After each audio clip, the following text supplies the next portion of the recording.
जय जय श्री चैतन्य जय नित्यानंदा। जय जय श्री चैतन्य जय नित्यानंदा।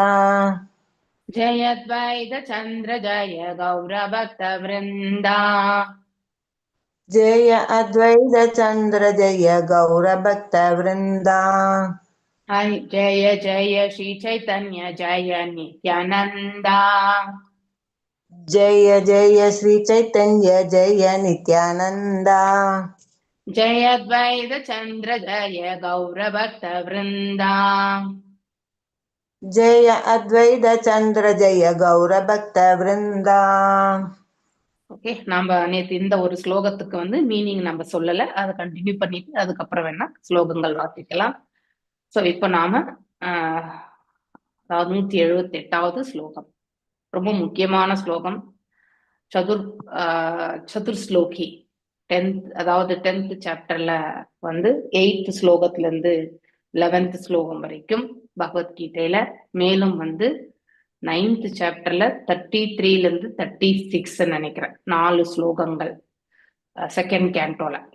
ஸோ இதுமே சதுர் ஸ்லோகம். சதுர் ஸ்லோகம் பாகவதம்ல நான் உங்களுக்கு நியர்லி ஒரு வாரம் எடுத்திருக்கேன். அந்த வீடியோவை நீங்க மறுபடியும் போய் பார்த்தா கூட உங்களால அதை இன்னும் டெப்தா எடுத்து வச்சிருக்கோம் அந்த சமயத்துல. ஸோ சம்பந்தம்னா என்ன, அபிதயன்னா என்ன அப்படின்னு ரொம்ப அழகா ஸ்லோகங்கள் எல்லாமே இருந்தது. மேலும் நம்ம பகவத்கீதையிலேயே இப்ப நம்ம எடுத்துட்டானோ 10th சாப்டர்ல 8வது ஸ்லோகம் ஃபர்ஸ்ட் சம்பந்தம், அபிதயா அண்ட் பிரயோஜன் இல்லையா. அகம் சர்வஸ்ய பிரபவோ மத் சர்வம் பிரவர்த்ததே இதி மத்வா பஜந்தே மாம் பூதபாவ சமன்விதः. அனைத்திற்கும் மூல காரணம் இல்லையா. அதாவது பௌதீகம் ஆன்மீகக்கும் அனைத்திற்குமே மூலம் எங்கிருந்து வருதுன்னா நான் தான் பகவான் சொல்றார். எவ்ரிதிங் எமினேட்ஸ் ஃப்ரம் மீ, என்னிலிருந்தே அனைத்தும் தோற்றுவிக்கப்படுகிறது. The wise who perfectly know this engage in my devotion service and worship me with all their hearts. அதாவது இதை யார் ஒருத்தர் உணர்ந்திருக்கிறாங்களோ அவங்க என்னை மனப்பூர்வமாக அதாவது எண்ணி அதாவது வழிபட்டு எனக்கான திருத்தொண்டுல ஈடுபட்டிருக்காங்க அப்படிங்கறது பகவான் சொல்றார். அப்படின்னா அந்த சம்பந்தத்தை புரிஞ்சுக்கிறது இல்லையா, அதுதான் சம்பந்தம் எனக்கூடிய ஸ்லோகம். அடுத்து மச்சித்தா மத்கத பிராணா போத்யந்தா பரஸ்பரம் கதயந்தச்ச மாம் நித்யம் துஷ்யந்தி சாரமந்தி ச. இது தொண்டு புரிதல். ஹரே கிருஷ்ணாமா, ஹரே கிருஷ்ணா. இப்பதாம்மா எல்லாரும் உங்களை பத்தி தான் கேட்டுட்டு இருந்தாங்க. ஹரே கிருஷ்ணா எல்லாருமே. ஐ திங்க் ராதிகா மாதாஜி வந்திருக்காங்க. You can all I'll wish you all Hare Krishna Mataji. Hare Krishna. Hare Krishna Radhika Mataji. Have a Krishna conscious New Year. நல்லா இருக்கீங்களா Mataji? Okay, getting better. Thanks Mataji. So I just wish you a happy new year, very healthy and strong. That is a strong what is that, health. Okay Mataji. Okay, thank you ma. Hare Krishna. Wish you all a happy new year. Energy oda vaanga Mataji. Sure 2 weeks. Hare Krishna. Hare Krishna. Hare Krishna. Thank you. Thank you. The thoughts of my pure devotees dwell well in me இல்லையா. அதாவது என்னுடைய பக்தர்கள் இல்லையா, தூய பக்தர்கள் the thoughts of my பகவானுக்குள்ளேயே இருக்கும். பகவான் தூய பக்தர்களை அவருடைய எண்ணத்துல எப்பவுமே வச்சிருப்பார் அப்படிங்கறதே. மேலும் பக்தர்களும் எப்பொழுதுமே பகவானை அவ்வாறே மனசுல வச்சிருப்பாங்க, ஸ்மரணம் இல்லையா. So their lives are fully devoted to my service. So எப்படிப்பட்ட பக்தர்கள், எப்பொழுதுமே பகவானுக்கு தொண்டு புரியக்கூடிய அத்தகைய பக்தர்கள். And they derive great satisfaction. அவ்வாறு அவர்கள் அந்த தொண்டுல அவர்கள் அதிகமான திருப்தியையும் ஆனந்தத்தையுமே அவர்கள் எப்பொழுதுமே அனுபவிக்கிறார்கள். சோ மேலும் ஒருத்தர் உபதேசித்துக் கொள்வதிலுமே அவர்கள் அதனால் அவர்கள் மனசு அதாவது ஆனந்தம் கொள்கின்றது. சோ பகவானை பத்தி எடுத்துரைக்கும் பொழுது கேட்கக்கூடிய பக்தர்களுக்கும் சொல்லக்கூடிய பக்தர்களுக்குமே மன நெகிழ்வு என்பது கண்டிப்பாக உண்டு இல்லையா. அதுதான் ஸ்ரவணம் கீர்த்தனம். சோ நவவித பக்திஸ பத்தி சொல்றதுதான் இதுதான் அபிதயா அப்படின்னு சொல்லக்கூடிய பண்பு. மேலும் அடுத்த ஸ்லோகம், தேஷாம் சதத யுக்தானாம் பஜதாம் பிரீதி பூர்வகம் ததாமி புத்தி யோகம் தம் ஏன மாமுபத்யந்தே இல்லையா? சோ எப்பொழுதுமே those who are constantly அவ்வாறு இந்த 9th 10th வந்து it tells about the அபிதயா. ஓகே, சோ எப்பொழுதுமே வந்து என்னுடைய சேவையில் ஈடுபட்டு கொண்டிருப்பவர்கள், ஐ கிவ் த அண்டர்ஸ்டாண்டிங், பகவானிடத்துல போய் சேர்றதுக்கு வந்து உணர்தலை பகவானே வந்து அவங்களுக்குள்ள இருந்து கொண்டு வழி நடத்துகிறார் என்று ரொம்ப அழகா இந்த இடத்துல சொல்றார். சோ உள்ள சைத்த குருவா இருந்துட்டு பகவான் நாம எப்பொழுதுமே பகவானுக்கு வந்து துண்டு புரிந்து கொள்வது. புத்தி யோகம், பக்தி யோகம், பக்தி பிளஸ் இன்டெலிஜென்ஸ் தான் புத்தி, இந்த காம்பினேஷன், இதை நம்ம தெரிஞ்சுக்கணும். சோ பக்தி செய்ய செய்ய நமக்கு இன்டெலிஜென்ஸ், எவ்வாறு அந்த தொண்டு புரியறதுக்கான பக்குவமும் நமக்கு கிடைக்கும் இல்லையா? அப்பொழுது இறைவனை வந்து உணரக்கூடிய அந்த பிராப்தத்தையுமே நாம பெறுவோம். அதுதான் புத்தி யோகம். இந்த செகண்ட் சாப்டர்ல கூட புத்தி யோகத்தை பத்தி தான் சொல்லப்பட்டிருக்கு இல்லையா? அததான் வந்து தவறுதலாக வந்து எண்ணக்கூடிய நம்ம எல்லாம் கூட புத்தின்னு நினைச்சுப்போம் இல்லையா? அதே மாதிரி கொஸ்டினை வந்து நெக்ஸ்ட் சாப்டர்ல வந்து யாரு அர்ஜுனர் கேட்பார். புத்தி யோகம், அதாவது இன்டெலிஜென்ஸ் வந்து பெருசா இருந்தா நாம் ஏன் இந்த கோரமான இந்த போர் தொழில என்னையே நீங்க ஈடுபடுத்துறீங்க அப்படின்ட்டு வந்து கேட்பார். ஆனா அந்த இடத்துல இன்டெலிஜென்ஸ் மாத்திரம் கிடையாது, பக்தி பாவம், பக்தி தொண்டு செய்வதால் ஏற்படக்கூடிய புத்தி கூர்மை இல்லையா? சோ அந்த மேலும் மேலும் அந்த அதாவது இன்டெலிஜென்ஸ் லெவல் அப்படின்னா புத்தி வந்து வளரும் பொழுது பக்தியை எப்படி பக்குவமா செய்யறதுன்ற ஒரு உணர்வு வந்து அவர்களுக்கு தானாகவே ஏற்படும். அப்ப இறைவனை பற்றி புரிந்து கொள்வதற்கான மார்க்கம் என்பது அவர்களுக்கு சுலபமாக அடையப்படும். அதை உணர்த்துபவரும் நான் தான் என்று பகவான் இந்த இடத்துல சொல்றார். சோ அதுதான் அபிதயா. சோ நாம எவ்வாறு பகவானுக்கு நம்ம தொண்டு புரிகின்றோமோ அதற்கேற்றவாறு பகவான் நமக்கு அருள் பாலித்து கொண்டே இருக்கிறார்.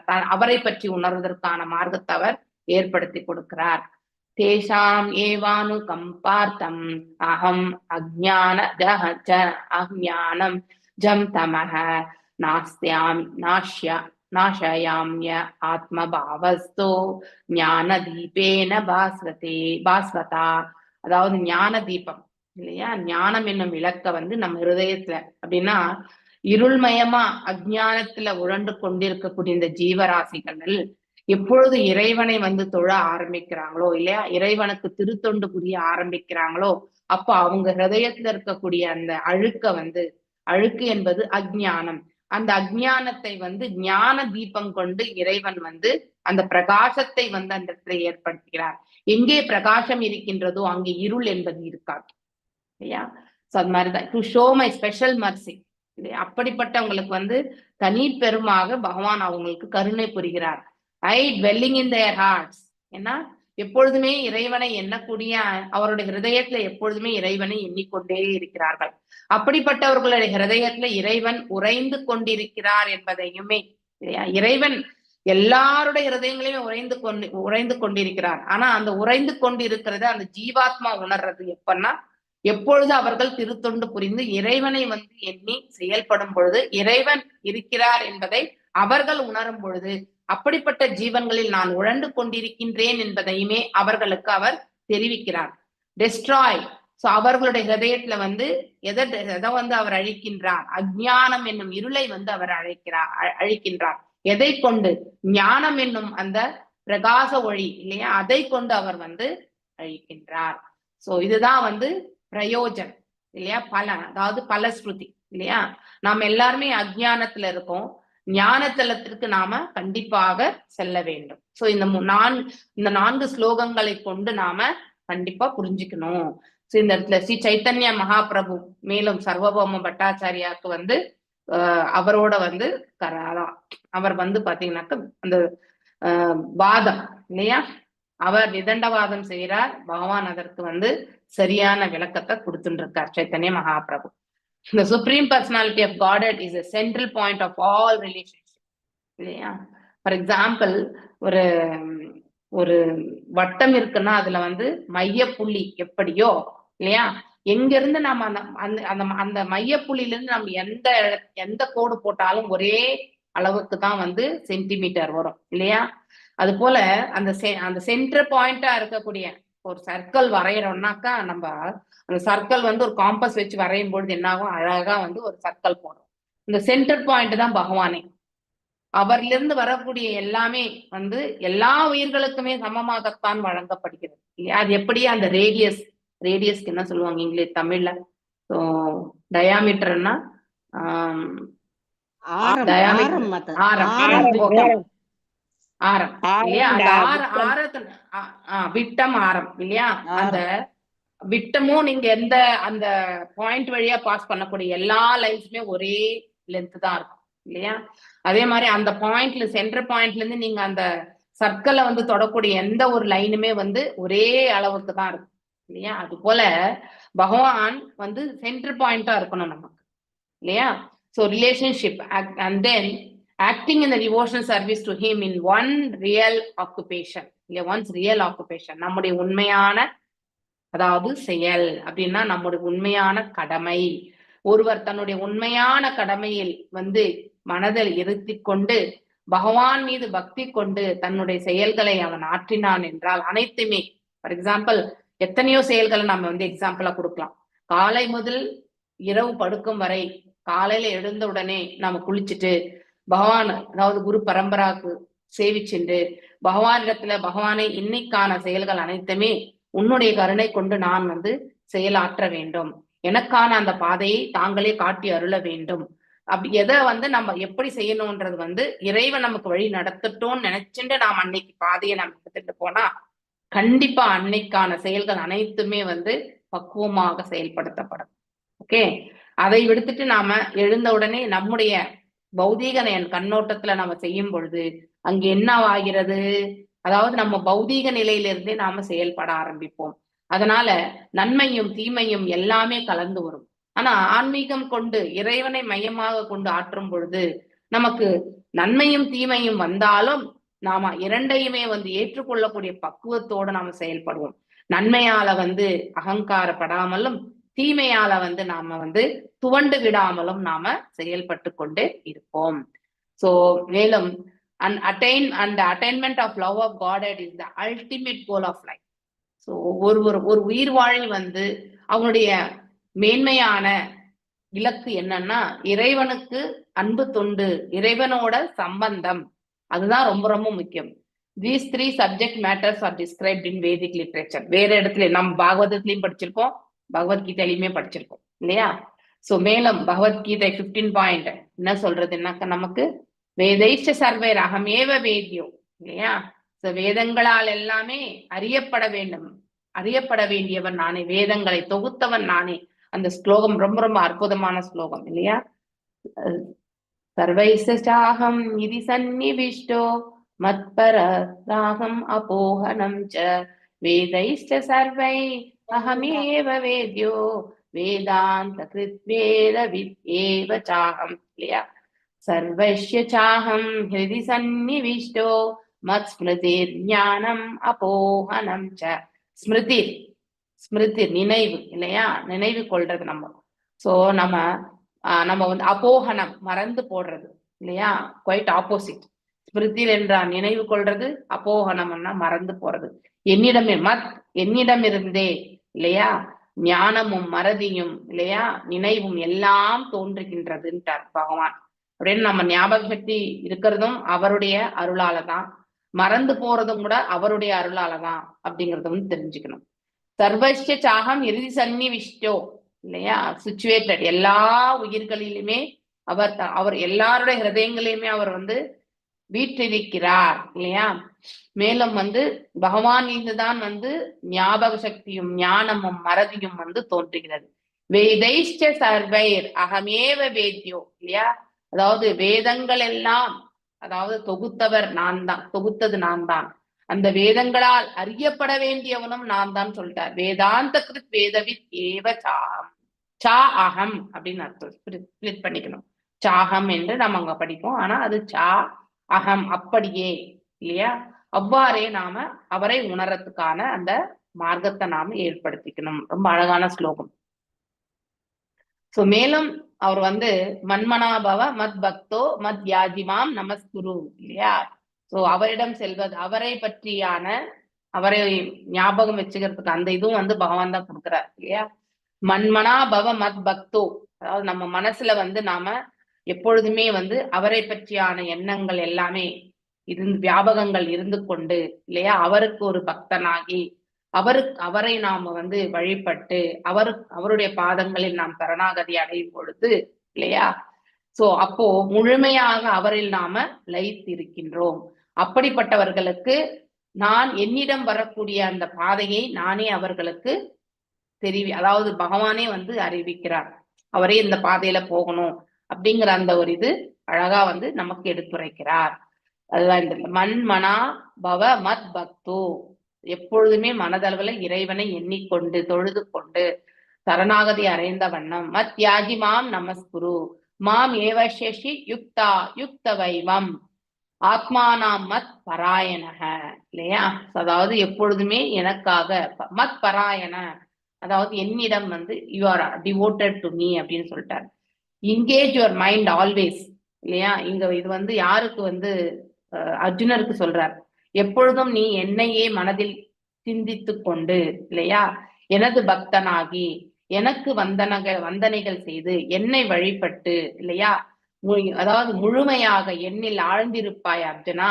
அவ்வாறு நீ ஆழ்ந்திருக்கும் பொழுது உனக்கு நீ என்னிடம் வரக்கூடிய அந்த பாதையை நானே உனக்கு வந்து கண்டிப்பாக அந்த பாதையை தோற்றுவிப்பேன். அது அப்படின்னா தோற்றுவிக்கிறதுன்றதை விட அந்த பாதையை வந்து பகவானே வந்து அவருக்கு வந்து இதுதான் பாதை என்பதை அவர் வந்து வழிநடத்தி கொடுப்பார். சோ இது அர்ஜுனருக்கு மாத்திரம் கிடையாது, நமக்கும் சேர்ந்துதான் இல்லையா. சோ திஸ் இஸ் ஹவு சம்பந்தம் அபிதயா அண்ட் பிரயோஜனம் இல்லையா. அவரை நினைக்கிறது, அவரை வழிபடுறது, இது அபிதயா இல்லையா. ஃபர்ஸ்ட் அவரை பற்றியான எண்ண ஓட்டம் என்பது சம்பந்தம். அந்த சம்பந்தம் வந்த பிறகுதான் நீங்க அபிதேயக்கே போக முடியும். நாம யாரு, பகவான் யாரு, அவருக்கும் நமக்கு சம்பந்தம் எதுக்கு தேவை அப்படிங்கறது எல்லாமே நாம தெரிஞ்சுக்க ஆரம்பிக்கும் பொழுது ஆட்டோமேட்டிக்கலி நாம அவருக்கான தொண்டுல வந்து ஒரு முறை அதை உணர்ந்த பிறகு அவருடைய திருத்தொண்டில் நாம் ஈடுபட்டுட்டே இருப்போம். அவ்வாறு ஈடுபட்டு இருக்கும் பொழுது கடைசியில வந்து அவரிடம் சென்று சேர்வதற்கான பாதையை வந்து பகவானே அவருக்கு காட்டி அருள்வார். அதுதான் பிரயோஜன பாட்டு. ஓகே, இந்த மூன்றுமே கலந்திருக்கிறது. அந்த ஸ்லோகத்திலையும் படிக்கிறோம், இந்த ஸ்லோகத்திலையுமே வருது. சுமேலம் this is called as Vishnu aradhana. அதுக்கு பேரு தான், அந்த ஸ்லோகத்துக்கு பேரு தான் வந்து விஷ்ணு ஆராதனா. ஆராதனா இது இந்த 8th சாப்டர்ல வந்து வரும் இல்லையா அந்த ஸ்லோகம். ஆராதனாம் சர்வேஷாம் விஷ்ணோர் ஆராதனம் பரம் தஸ்மாத் பரதரம் தேவி தைத்யானாம் ஸ்மரணாச்சரணம். அதாவது ஆராதனைகளிலே விஷ்ணு ஆராதனை தான் மேன்மையானது.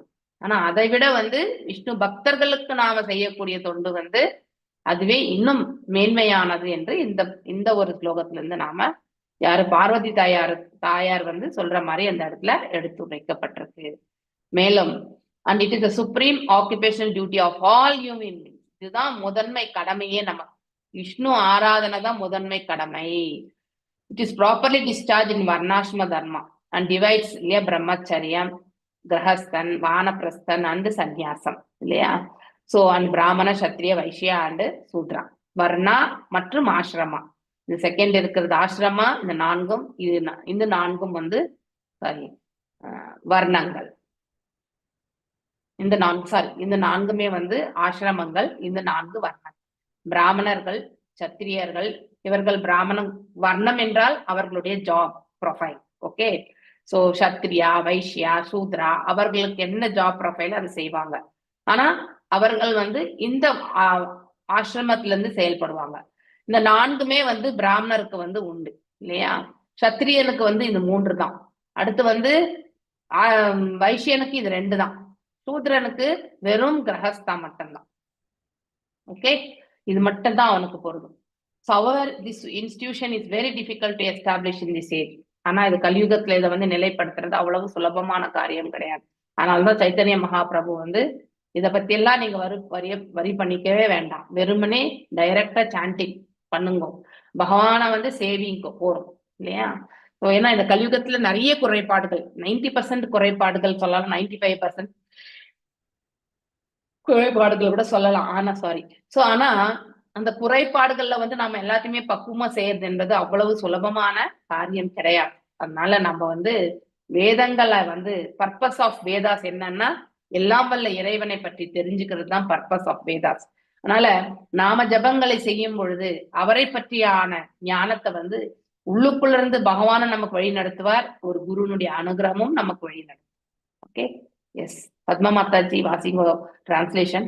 ஆரே ஏ செக்கிச்சு ஹே சகல ஹே கல்பனா ஸ்வாத பிரமாண வேதா வாக்கியா கல்பனே லக்ஷணா.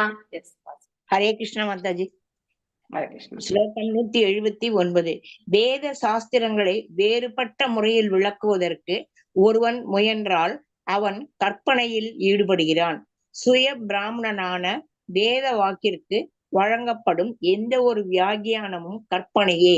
பொருளுரை: கட்டுண்ட ஆத்மா தூய்மைப்படுத்தும் போது அவன் பக்தன் என்று அழைக்கப்படுகிறான். பக்தனின் உறவு பரம புருஷ பகவானுடன் மட்டுமே.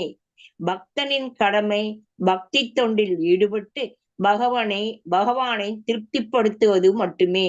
இந்த தொண்டு பகவானின் பிரதிநிதியான ஆன்மீக குருவின் மூலமாக நிகழ்த்தப்படுகிறது. எஸ்ய தேவே பராபக்தி யதா தேவே ததா ததா குரவ். பக்தன் பக்தி தொண்டை முறையாக நிறைவேற்றும் போது அவன் வாழ்வின் மிக உயர்ந்த பக்குவ நிலையான பிரேமையினை அடைகிறான். சவை பும்சாம் பரோ தர்மோ ஏதோ பக்திர் அதோக்ஷஜே. வேதங்களை புரிந்து கொள்வதன் இறுதி நோக்கம் பகவானிற்கு அன்பு தொண்டு புரியும் தளத்திற்கு ஏற்றம் பெறுவதே. ஆயினும் மாயாவாதிகளோ அருவ பிரம்மனை உறவின் மையமாக கருதுகின்றனர். ஜீவனின் கடமை பிரம்ம ஞானத்தை பெற்று ஜட செயல்களிலிருந்து விடுபடுவது என்றும் வாழ்வின் இறுதி குறிக்கோள் முக்தி பரமனின் இருப்பினுள் ஐக்கியமாகுதல் என்றும் கருதுகின்றனர். ஆனால் இவை அனைத்தும் கட்டுண்ட ஆத்மாவின் கற்பனையினால் எழுபவையே. இது அவனுடைய ஜட செயல்களை மட்டுமே தடுக்கின்றது. எல்லா வேத இலக்கியங்களும் சுய பிரமாணம் கொண்டவை என்பதை எப்போதும் நினைவில் கொள்ள வேண்டும். வேத ஸ்லோகங்களுக்கு வியாக்கியானம் வழங்க யாருக்கும் அனுமதி இல்லை. யாரேனும் அவ்வாறு செய்தால் அவன் கற்பனையில் ஈடுபடுவதாகவே அர்த்தம். அதற்கு எந்த மதிப்பும் இல்லை. Hare Krishna mataji. Thank you mataji. Thank you mataji. Yes, next ஸ்லோகம். ஆச்சாரியேர தோஷ நாஹி ஈஸ்வர அஜ்ஞா ஹைலா அத ஏவ கல்பனாகாரி நாஸ்திக சாஸ்திர கைலா. எஸ், பிரேமா மாதாஜி வாசி. ஹரே கிருஷ்ணா மாதாஜி. ஓகே. உண்மையில் சங்கராச்சாரியாரின் சார்பில் எந்த பிழையும் இல்லை. அவர் பரமபுருஷ பகவானின் கட்டளையை மட்டுமே நிறைவேற்றினார். ஏதோ ஒரு வியாக்கியானத்தை கற்பனை செய்தாக வேண்டும் என்பதால் முற்றிலும் நாஸ்திகத்தினால் நிரம்பிய வேத இலக்கியத்தினை அவர் முன்வைத்தார். ஹரே கிருஷ்ண மாதாஜி. தேங்க்யூ மாதாஜி. தேங்க்யூ மாதாஜி. ஹரே கிருஷ்ணா. ஸ்வகாமை கல்பதை ஸ்வம் ச ஞானமத் விமுக்தம் குரு மம ச யோகோபாய ஏன சய ஸ்திதிர் யசோதத்ரோதரா. எஸ், யார் இருக்கீங்க? வினித கேசவி மாதாஜி இருக்காங்களா? ஹரே கிருஷ்ணா. வினித கேசவி மாதாஜி. ஓகே, வேற யார்கிட்ட தமிழ் புக் இருக்கு? புஷ்ப மாதாஜி. ஹரே கிருஷ்ண மாதாஜி. ஹரே கிருஷ்ணா. ஹரே கிருஷ்ண மாதாஜி. சிவபெருமானிடம் பரமபுருஷ பகவான் கூறினார், வேதங்களுக்கு உங்களுடைய சொந்த கொள்கைகளை கற்பனை செய்து பொதுமக்களை என்னிடமிருந்து விலக்குவீராக. மேலும் ஆன்மீக ஞானமற்ற மக்களின் எண்ணிக்கையை அதிகரிக்கும் நோக்கத்துடன் பௌதீக நாகரிக முன்னேற்றத்தில் மக்களுக்கு ஆர்வம் ஏற்படும் விதத்தில் என்னை மறைத்து வையுங்கள். பொருளுரை: இது பத்ம புராணத்தில் உத்தரகாண்ட பகுதியிலிருந்து 62.31 வரும் மேற்கோளாகும். ஹரே கிருஷ்ணா மாதாஜி. தேங்க்யூ மாதாஜி. வாழ்க வளமுடன். வாழ்க வளமுடன் மாதாஜி. ஹரே கிருஷ்ணா. இங்க வந்து ஏன் சங்கராச்சாரியார் அப்படி செய்தார் என்பதற்கான, அதாவது பகவானுடைய கட்டளைப்படி இல்லையா. இப்போ நம்ம எல்லாரும் இதுக்கு ஒரு ஏன் பகவான் இப்படி சொன்னார் அப்படிங்கறதையும் நம்ம ஒரு எக்ஸாம்பிள் வச்சு பார்க்கலாம். இப்ப நம்ம எல்லாருமே 18 டேஸ்ல தான் சேர்ந்தோம் இல்லையா. 18 டேஸ்ல சேரும்போது நாம என்ன படிச்சோம்? ஒரு 4-5 ஸ்லோகம், 10 ஸ்லோகம், ஒரு சாப்டர்ல பாத்தீங்கன்னா 10-20 ஸ்லோகம் கூட படிச்சிருக்கோம் இல்லையா. சில ஸ்லோகங்கள் எல்லாமே அதுக்கான வியாக்கியானம் படிச்சோம். ஆனா எப்படி சொல்லி கொடுத்தாங்க? ரொம்ப டெப்தா சொல்லி கொடுத்தாங்களா? கிடையவே கிடையாது இல்லையா? சோ அந்த சமயம் இப்ப நாம எதுவுமே ஜீரோல இருக்கோம். பகவத்கீதைன்னா ஜீரோ நாலேஜ். அந்த ஜீரோ நாலேஜ் அதே இல்லையா? சூன்யவாதம் வந்து சூழ்ந்து இருக்கக்கூடிய அந்த உலகத்துக்கும், அதாவது இந்த இந்த புவிக்கும், மற்றும் பகவத்கீதையில நாம எல்லாரும் ஜீரோ நாலேஜ் இருக்கிறதுக்கும் ஒன்னா ஒப்பிடணும். சோ எடுத்த உடனே அவங்களுக்கு வந்து இன்டெப்தா நம்ம வந்து பக்தி சாஸ்திரி லெவல், பக்தி வைபவ் லெவல் ஏதாவது எடுத்து சொன்னா, இப்ப 18 days எல்லாரும் ஜாயின் ஆயிருக்காங்க இல்லையா? இந்த வாட்டி registrations are good. Okay, so அப்படி இருந்து அவங்கள நம்ம வந்து ஃபர்ஸ்ட் டேவே நம்ம வந்து பாகவதத்துல போயிட்டு ஜன்மாத சேதகன்னு சொல்லி கொடுத்தா அவங்க நெக்ஸ்ட் டே கிளாஸ் அட்டன் பண்ணுவாங்களா? கண்டிப்பா அட்டன் பண்ண மாட்டாங்க இல்லையா? அவங்க எப்படி புரிஞ்சுப்பாங்களோ அதுக்கேத்த மாதிரிதான். அதனாலதான் ஃபர்ஸ்ட் வேதங்களை ரெஸ்கியூ பண்றது ஒண்ணுதான் இலக்கே.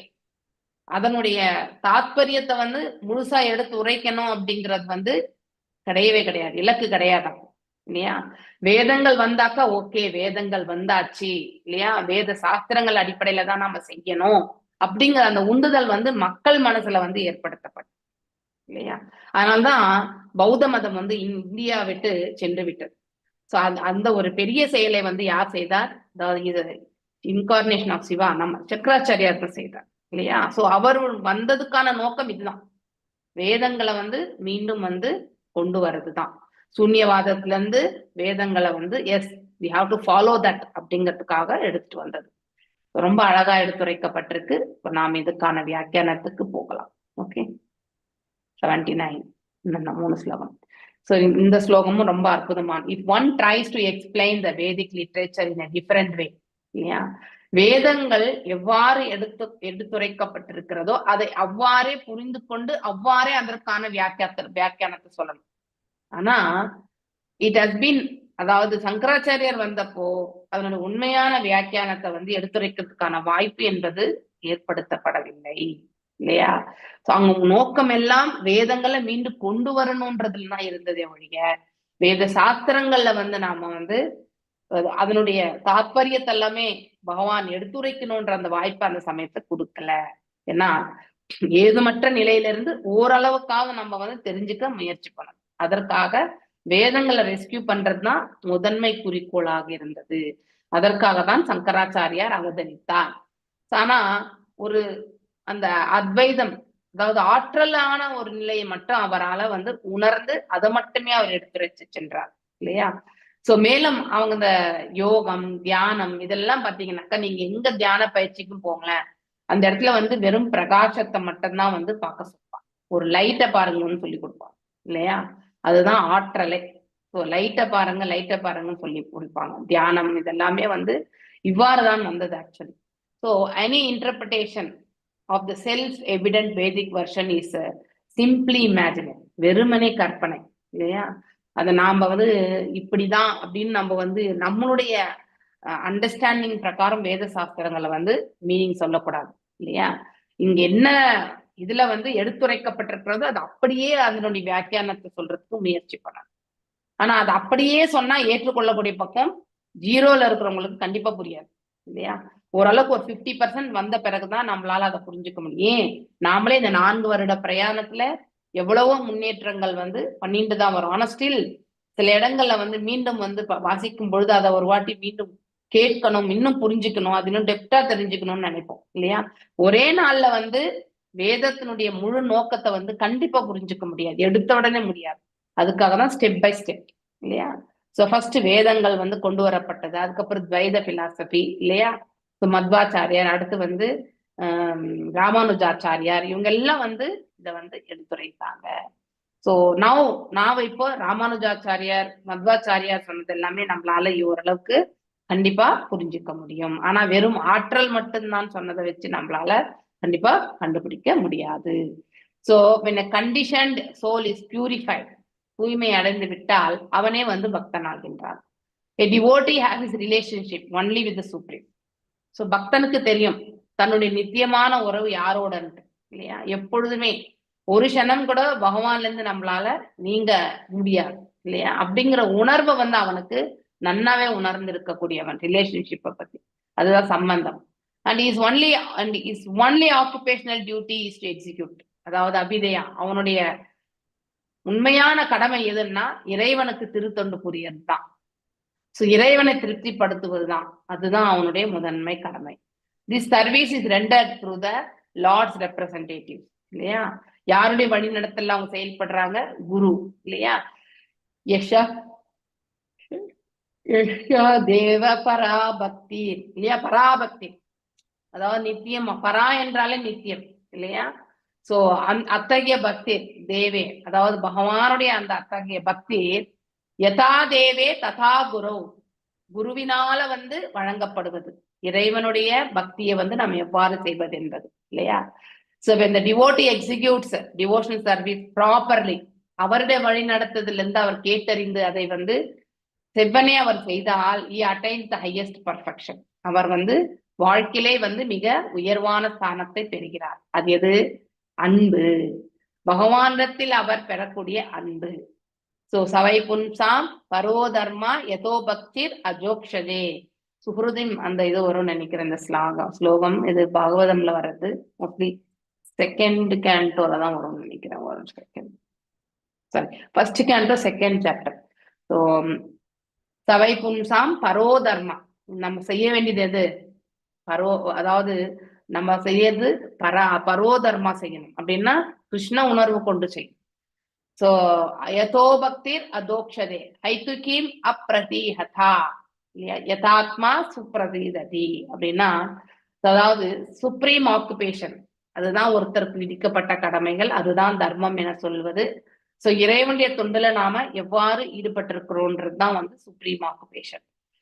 For all even that by which men can attain the loving devotional service to the Lord, இல்லையா? transcendental Lord, பகவான், அதாவது தெய்வீகமான அந்த கடவுளுக்கு அவர்கள் தொண்டு புரிந்து இல்லையா? அது எவ்வாறு அவரிடம் சேர்வார்கள்? தூய பக்தி தொண்டு செய்யும் பொழுது. such devotional service must be இல்லையா ஹைதுகி and அப்ரதிஹதா இல்லையா? uninterrupted and unmotivated. ரொம்ப ரொம்ப முக்கியமான வார்த்தைகள் ஆக்சுவலி. ஹைதுகி அப்படின்னாக்கா எந்த ஒரு எதிர்பார்ப்பும் இன்றி, பௌதீக எதிர்பார்ப்பும் இன்றி. இப்ப நான் ஒரு பக்தி செய்யறேன்னா, இப்ப இந்த கிளாஸ் எல்லாம் எடுக்கிறேன், இதெல்லாம் ஒரு புண்ணிய காரியங்கள் நினைச்சுன்னு செஞ்சேன்னா அது அதற்கான பலன் கண்டிப்பா கிடைக்கும். ஆனா அதற்காக நான் சொர்க்கத்துக்கு போய் அனுபவிக்கணும், அவ்வளவுதான். அந்த பலனை முடிச்சுட்டு மீண்டும் இந்த இடத்துல திரும்பி பிறவி எடுக்கணும். ஆனா இதுல இன்டென்ஷன் எப்படி இருக்கணும்? நோக்கம் பகவானிடத்துல பக்தி கொண்டு ஒரு பரம்பராவுக்கு சேவிச்சு இந்த வாய்ப்பை நல்கியவர்களுக்கெல்லாம் மனதளவுல நாம் எப்பொழுதுமே நன்றி கடன் பட்டு இல்லையா? சோ இந்த வாய்ப்புக்கு ஒவ்வொரு நாளுமே நம்ம இதை சேவிக்கணும். மனசுல ஒவ்வொரு க்ஷணமும் நமக்கு இது வரணும். சோ இந்த வாய்ப்பை கொடுத்தவங்களுக்கும் சரி இல்லையா, இறைவனுக்கும் சரி, நான் என்றைக்குமே அகைதுக்கிங்கிறதுக்கு நிறைய என்பது அகைதுக்கின்னா எந்த ஒரு நோக்கமும் இன்றி, எதிர்பார்ப்பும் இன்றி, ஓகே, அன்மோட்டிவேட்டட், அதுதான் அகைதுக்கி. ஓகே, அப்ரதிஹதா அதாவது அன்இன்டரப்டட், அந்த சேவையில எந்த தங்கு தடையும் இன்றி இல்லையா? நம்ம ஏதாவது ஒரு எதிர்பார்ப்பு வச்சோம், இல்ல யாரோ ஒருத்தர் நம்ம டிஸ்டர்ப் பண்ணா அது இன்டரப்ஷன் ஆயிடும் இல்லையா? ஒரு பக்தி செயல், நான் கூட ஒரு பெரிய ஒரு அதாவது கடினமான ஒரு சூழ்நிலையில போயிட்டு இருக்கு. அதாவது பாஸ்ட் 2-3 வீக்ஸா எனக்கு சேவை பண்றதுக்கு போக முடியாம ஒரு சூழ்நிலை ஆக்சுவலி. ஏன்னா அங்கே டெம்பிள்ல பாட்டு சொல்லி கொடுக்குறாங்க. 8 o'clock சயனா ஆரத்தி பண்ணிட்டு இருந்ததுனால இப்போ 8:45, 9 மணி கூட ஆயிடுறது. ஸோ அந்த சமயத்துல தனியா போனா பெங்களூர்ல சேஃப்டி வராது அப்படின்றது என்னுடைய பிரபுடைய கருத்து. அதனால நீ சேவைக்கு போக வேண்டாம் அப்படின்னு சொல்லிட்டாரு. ஸோ அதுக்காக நான் என்ன பண்றதுன்னு புரியாம, அதாவது அந்த சேவையை ரொம்பவுமே மிஸ் பண்ணிட்டு இருக்கேன் நான். ஏன்னா டெய்லி போயிட்டு மோர் தென் a year இப்போ அந்த சேவையில ஈடுபட்டுன்றதுனால ஸோ அது ஒரு இன்டரப்ஷன் தான்.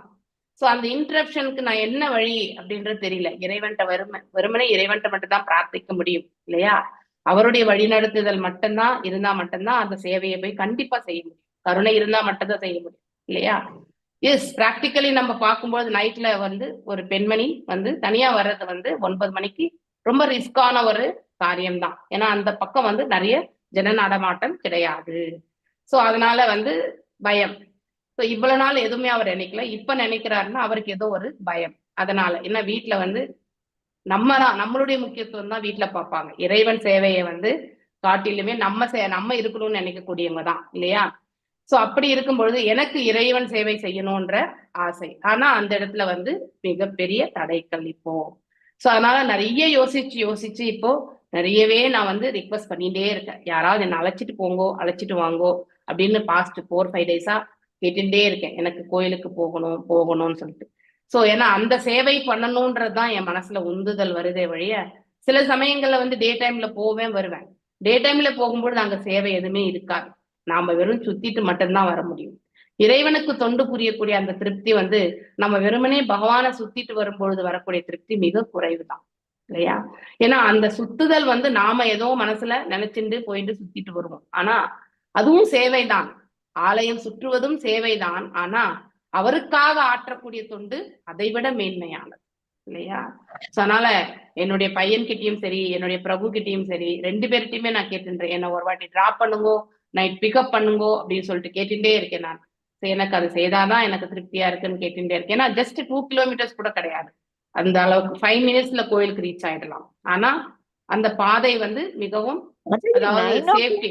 இதெல்லாம் போக்குவரத்தெல்லாம் நின்னு போயிடுமா மாதாஜி?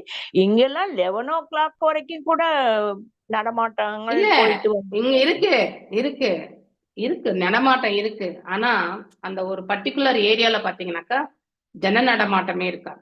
சோ ஏன்னா அவ்வளவா டென்ஸ் பாப்புலேஷன் கிடையாது. சோ இப்பதான் வீடெல்லாம் கட்ட ஆரம்பிச்சிருக்காங்க. சோ அதனால காலி இடமா இருக்கும். சோ அந்த இடத்துல நீங்க வந்து காரை ஓட்டிட்டு வந்தா கூட யாராவது 4 பேர் வந்து நம்மன்னு ஏதாவது அடிச்சா கூட நீங்க நிறுத்த வேண்டியதுதான். ஒண்ணும் பண்ண முடியாது. சோ ஒருத்தையா வரத நீங்க ரெகுலரா போறவங்க இஃப் தே கெட் அப்சர்வ்டு, யாருமே பாருங்க திருடு இதெல்லாமே வந்து பாத்தீங்கன்னாக்கா நிறைய நாள் வந்து அவங்க வந்து நம்மளை பத்தி தெரிஞ்சுட்டு அப்சர்வ் பண்ணிட்டு தான் அதுக்கப்புறம் தான் திருடுறதுக்கே வருவாங்க. இது நடக்கக்கூடிய ஒன்றுதான். ஓகே, திஸ் அப்சர்வன்ஸ் நம்ம வீடு எப்படி இருக்குன்றத வந்து ஆல்ரெடி அவங்க ஸ்ட்ரக்சர் புரிஞ்சுட்டா மட்டும்தான் அவங்களால வந்து இதை செய்ய முடியும். ஓகே, அது போலதான் நம்ம போய் வரக்கூடிய இடம் கூட வந்து இப்போ வந்து நல்ல ஜனநாடகம். அதாவது பெங்களூர்ல பாத்தீங்கன்னாக்கா there is no night only. ஆனா சில ஏரியாங்கள்ல பாத்தீங்கன்னாக்கா இனிமேதான் டெவலப்மெண்டா இருக்கக்கூடிய ஏரியால பாத்தீங்கன்னாக்கா காலியா இருக்கும். அந்த வழியில வரும்பொழுது உங்களுக்கு கண்டிப்பா ரிஸ்க் உண்டு. ஆனா அதே வந்து மெயின் ரோட்ல வந்தீங்கன்னாக்கா நீங்க ஹோல் நைட் வண்டி போயிட்டே இருக்கும். ஹோல் நைட் பாத்தீங்கன்னாக்கா டிராபிக் லைட் கூட வந்து வந்துட்டே இருக்கும். எஸ், காலையில மார்னிங்ல வாக்கிங் போறப்ப கூட செயின் எல்லாம் கழட்டி வச்சுட்டு தான் வர சொல்லுவாங்க. அங்க இருக்கிறவங்களே நடக்கிறவங்களே சொல்லுவாங்க, ஏமா இந்த செயின் விலையெல்லாம் போட்டு வராதிங்க, கழட்டி வச்சுட்டு போத்திட்டு வாங்கன்னு சொல்லுவாங்க மாதாஜி.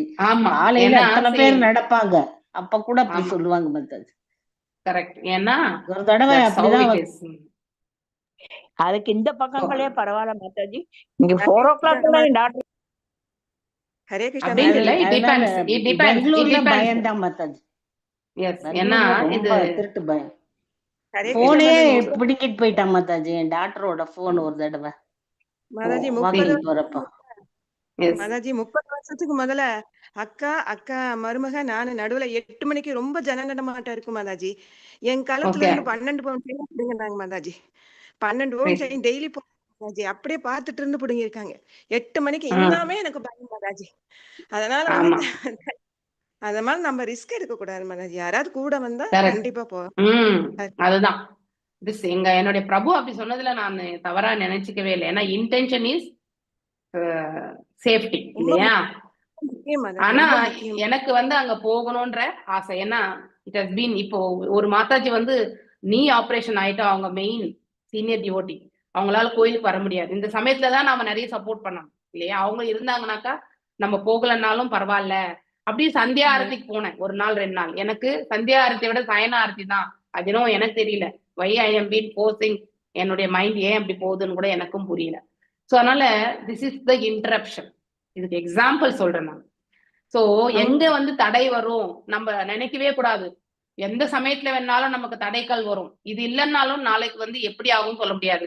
நாளைக்கு காலையில பாகவதம் சொல்லணும்னாலும் இறைவனுடைய கருணை, குரு பரம்பரானுடைய கருணை இருந்தா மட்டும் தான் நம்ம இங்க உட்காரவே முடியும். That's how every moment we are on the mercy அப்படிங்கிறத வந்து நம்ம தெரிஞ்சுக்கணும். ஓகே, அதனால எப்படி நம்ம வந்து எந்த எதிர்பார்ப்பும் இன்றி இல்லையா, அன்மோட்டிவேட்டட்னா எதிர்பார்ப்பு, அதுதான் ஹை டு கீன்றது. Okay, uninterrupted, we should never feel that நான் என்னால பண்ணிட முடியும், எனக்கெல்லாம் வந்துரும் அப்படிலாம் நாம் என்னைக்குமே நினைக்கவே கூடாது. அது மிக மிக தவறு. அப்படி எப்ப நினைக்கிறோமோ அது அப்படியே அடுத்த நிமிஷமே நமக்கு வந்து தடைக்கல் என்பது கண்டிப்பா நிற்கும். ஓகே, சோ அதனால வி ஷுட் நெவர் திங்க் நான் இந்த சேவையை செய்யறேன், நான் என்னுடையது, இப்படிலாம் வந்து வரவே கூடாது பக்தியில மட்டும். So I am doing, I am performing, இதெல்லாம் தேவையே கிடையாது. இறைவனுடைய கருணையால் நான் ஒரு கருவியாக இருந்து இந்த இடத்துல செயலாற்றி கொண்டிருக்கின்றேன், அவ்வளவுதான். இந்த ஒரு இன்டென்ஷன் தான் இருக்கு. நம்ம தர எல்லா கிரெடிட்டுமே இறைவனுக்கும் குரு பரம்பராவுக்கு தான் போய் சேரும். Nothing we are doing here. அதை நாம கண்டிப்பா தெரிஞ்சுக்கணும். அதை தெரிஞ்சின்றாலே வாழ்க்கையில சேவையினுடைய மகத்துவத்தை நமக்கு உணர்றதுக்கான அந்த பாக்கியம் நமக்கு கிடைக்கும். ஓகே, இந்த ஸ்டேட்மெண்ட்ல இருந்து பார்க்கும் பொழுது ஐத்துகீத் வை சபை புன்சாம் பர்வ தர்மா இல்லையா, எங்க இருந்தா மத்திய லீலை. குடுத்து வச்சிருக்கணும்னே சொல்லுவாங்க மாதாஜி. என்ன மாதாஜி? நிஜமாலே குடுத்து வச்சிருக்கணும்னு சொல்லுவாங்க. எனக்கு கூட தெரியல mataji. I want to go for other things also. அதாவது ஈவினிங் சத்யா ஆரத்தி போகணும்னு நினைப்பேன், அப்படியும் போனேன். ஆனா அதுக்கு என்னால கண்டினியூவா போக முடியல. ஏன்னா கிளாஸ் இருக்கும், சம்டைம்ஸ் வந்து கரெக்டா 6:30 மணிக்கு அங்க போய் சேர முடியாது. So that is also challenging. அதுலயாவது நம்ம போய் நிலை பெறலாம்னு நினைச்சேன், அதுவுமே எனக்கு I am not able to make it. But only for அந்த சயன ஆரத்தி. ஏன்னா நான் இதுல பூரி ஜெகநாத்ல கூட ஃபர்ஸ்ட் சயன ஆரத்திக்கு தான் போனேன். 10:30 மணி நைட்டு சயன ஆரத்தி தான் அட்டன் பண்ணனே நான். ஸோ அதனால ஸ்டார்டிங் ஜெகநாத் இல்லையுமே இங்கேயும் வந்து நான் வந்து ஜெகநாதருக்கு தான் சயன ஆரத்தி பண்ணிட்டு இருக்கோம். ஸோ ஜெகநாத், பலதேவ், சுபத்ரமாயி, சுதர்ஷன் சக்கரம், ஸோ அவங்களுக்கு தான் இந்த சயன ஆரத்தியே பாடுறது. அப்படி இருக்கும் பொழுது எனக்கு ஐ எம் டோட்டலி மிஸ்ஸிங். எனக்கு அது ரொம்ப மனசு கஷ்டமா இருக்கு. இறைவன்கிட்ட மட்டுமே நான் பிரார்த்திச்சுட்டு இருக்கேன். ஸோ எனக்கு அதற்கான மார்க்கத்தை இவங்க 2 பேருடைய மனசுல தூந்து என்னை ஒருத்தர் விடுறதும் ஒருத்தர் பிக்கப் பண்றதுக்கும் நீங்க தான் அரேஞ்ச் பண்ணி கொடுக்கணும். இல்லையா நம்ம மூளை யோசிக்கணும். நம்ம போகணும்னா வீட்டுல இருக்கிறவங்களுக்கு எதிர்த்துண்டு நம்ம செய்யக்கூடாது இல்லையா. சோ அவங்க மனசு புண்படக்கூடிய செயலும் நம்ம செய்யக்கூடாது. இறைவன் தொண்டையும் நம்மளால விட முடியாது இல்லையா. சோ அப்படி இருக்கும்போது நாளைக்கு ஏதோ ஒண்ணு ஆச்சுனாலும் நான் சொல்லி நீ கேட்கல அப்படின்னு சொல்லுவாங்க. நான் போயிடுவேன், எனக்கு ஒன்றும் பிரச்சனையே கிடையாது. ஆனா நாளைக்கு ஏதாவது ஒண்ணு ஆச்சுன்னா நம்மள வந்து கண்டிப்பா ஏதாவது சொல்லுவாங்க. அதுக்கப்புறம் ஃபுல் சர்வீஸையே நிறுத்துன்னு சொல்லிடுவாங்க. அந்த மாதிரி ஆயிடுவாங்க. ஸோ இது கோ டு எக்ஸ்ட்ரீம். அந்த சூழ்நிலைக்கெல்லாம் நம்ம எப்பவுமே வந்து சான்சஸ் கண்டிப்பா கொடுக்க கூடாது இல்லையா. We should accept. பிரபுபாத்திரோட சொல்லுவார், வீட்டு சூழ்நிலை. அவரே வந்து படிக்கட்டாண்ட உட்காந்து ஜபம் பண்ணியிருக்காரு இல்லையா, 4 தடவை, காலையில, மத்தியானம், சாயந்தரம், ஈவினிங், அதாவது நைட். இந்த 4 வாட்டியுமே அவர் பண்ணியிருக்காரு 16 ரவுண்ட்ஸ். அப்படி இருக்கும் பொழுது வந்து அவ்வளவு பெரிய ஆச்சாரியா வீட்டு சூழ்நிலைக்கு எவ்வளவு முக்கியத்துவம் கொடுத்திருக்கார் அப்படின்னும் பொழுது நாமளும் அதை வந்து ஓரளவுக்கு நாம கண்டிப்பா ஃபாலோ பண்ணணும் இல்லையா. சோ அதற்காக அவங்களுடைய கன்சர்ன் இல்லாம நாம எந்த செயலுமே செய்ய முடியாது. அப்படி Radhika Mataji is very eager to enter. இன்னைக்கு காலையில வந்ததுல இருந்தே பாருங்க இல்லையா.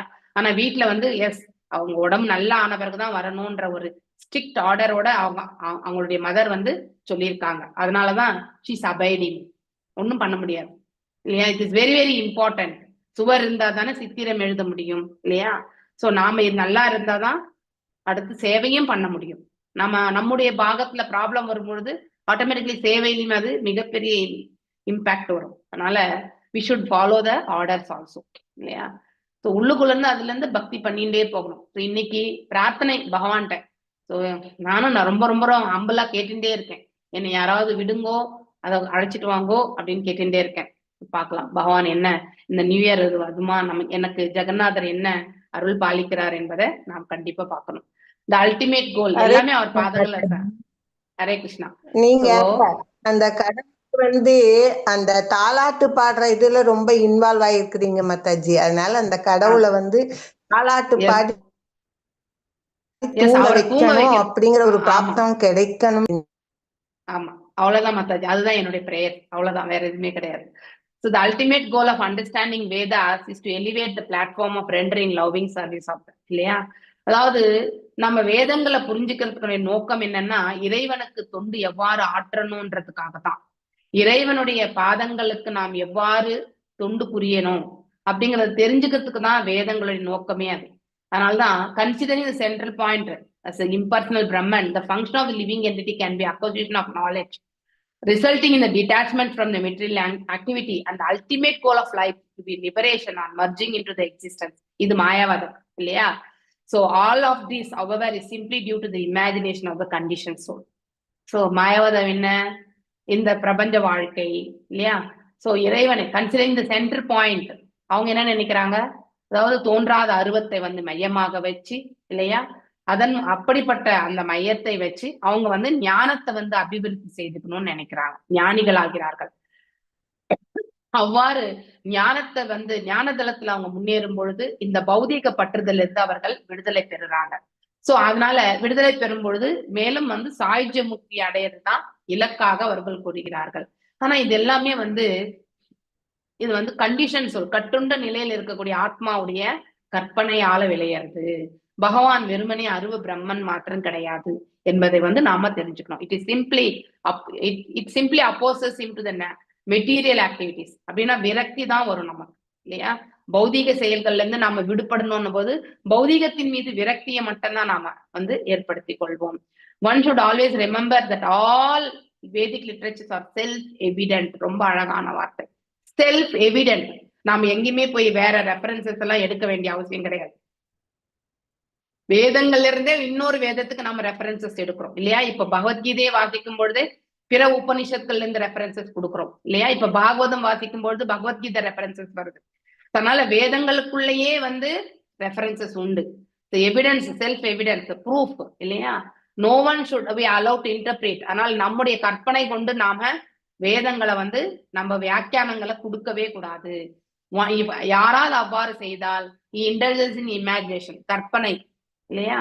And thus it has no value, அதற்கு எந்த மதிப்புமே கிடையாது. இந்த ஸ்லோகம் ரொம்ப ரொம்ப அற்புதமான ஸ்லோகம்.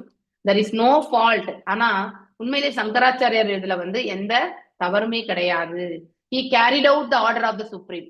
அவர் நாம் எல்லாருமே as per the will of the Lord we should work. பகவானுடைய அவருடைய விருப்பத்திற்கேற்றவாறு தான் நாம இந்த இடத்துல செயல்படணும். அதனால சங்கராச்சாரியாரும் அவ்வாறே செயல்பட்டார். yes to imagine some kind of interpretation. அப்படின்னா பிரம்மனை மட்டுமே உணர்ந்து அவர் அதையே பிரகாசத்தை எண்ணி அந்த ஒரு நிலையில தான் அவர் வந்து சாயுஜ்ய முக்தியை மட்டும்தான் சொல்லியிருக்கார் இல்லையா? therefore he presented a kind of Vedic literature that full of atheism. அப்படின்னா நாத்திகத்தன்மை கொண்ட கொள்கை அப்படின்ற மாதிரி எடுத்துட்டு வந்தாச்சு. எப்படின்னா நாம கற்பனையால செய்யக்கூடியது எல்லாமே வந்து யூகங்கள். ஈவன் நாத்திகவாதிகள் என்ன நினைக்கிறாங்க? கடவுள் இல்லை அப்படின்னு நினைக்கிறாங்க. அது இன்னும் அதாவது பாத்தீங்கன்னா ஒரு விதமான தன்மை, தானே கடவுள் அப்படின்னு நினைக்க, என்னால செய்ய முடியாது, இது எல்லாமே பாடிலி இல்லையா?